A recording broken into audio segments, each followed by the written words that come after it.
Today, we are unlocking the secrets to help you land your dream job.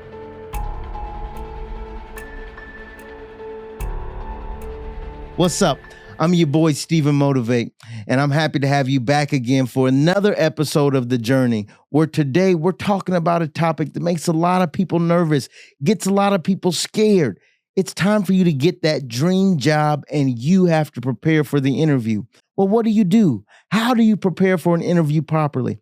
Well, I want to give you some tips today on how to do that. And if you stick around to the end, I've got a bonus for you that I think will help edge out the competition and make sure you get the job you've always wanted. So, first thing here, the interview starts before the interview starts, right? You have to do your homework.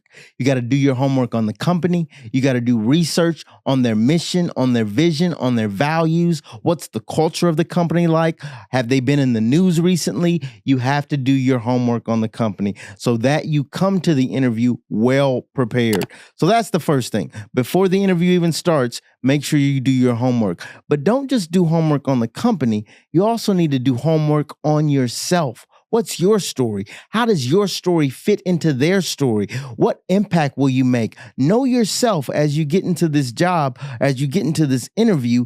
How will you impact the job uniquely? So that's super important as well. And then what I want you to do is understand the actual job description. What are the KPIs? What does the job entail? And how does your experience fit the job? What experiences have you had in the past, in school, in nonprofit groups, in church? All different areas that you can take and apply to the job to prove to yourself and to the interviewer that you're ready for the job. And then the next thing you have to do is practice. Before that interview ever starts, you need to practice. What's your story? Practice it. How do you answer questions? How do you articulate the answers? Practice it. Practice. We're going to actually link some videos for you so that will help you practice your pitch when you're interviewing, when you're going after the job. You've already did the pre-work. You've thought about the company. You did your homework. I told you the interview starts before the interview. Now you're in the interview. What do you need to think about during the interview? Here's what you need to do. One, you need to dress professionally. You never get a second chance to make a first impression. So present yourself in a way where folks are going to be impressed. If you're male, I would say wear a shirt and tie, collared shirt. You can do the full suit. Don't do a tuxedo. You don't need to overdress for the position. Just make sure you're appropriately dressed for that job and for that role. You want to stand out as much as possible. It's best not to be underdressed. Again, don't use a tuxedo, but come looking nice. I like to shop at Suit Supply. I like to, Brooks Brothers might be a good place for you. Nordstrom. Go somewhere and get some professional attire. My next point is that you want to present yourself professionally. So what's your body language doing during the interview? Are you showing engagement? Are you excited about the opportunity? Can the interviewer tell that you really want this job? Are you paying attention? Are you showing interest? Are you having a variation in your voice when you're telling your story? Make sure you're using body language to your advantage during the interview.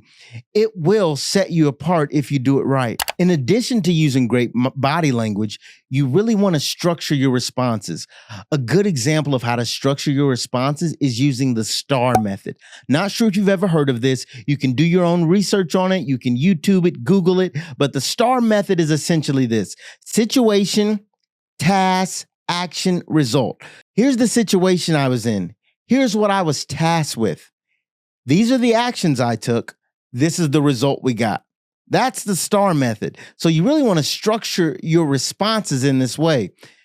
I was in a situation where I was tasked with, I took these action steps, and as a result, I was able to increase the company's numbers by 1,000,000%. I'm kidding, right? But you want to give real numbers and you want to have structure to your responses. This helps you be concise and brief and clear when you're communicating with the interviewer. And so if you do this right, you will have practiced it ahead of time, and you will be able to form all of your answers in this way. During the interview is you need to come prepared with questions. What questions do you have about the job? What does success look like in this role? Let's show the interviewer that you've thought about the job, that you've got good questions, and that you're interested in how to be successful from day one. Okay, you finish the interview. This is important. This is where you separate yourself from everyone else.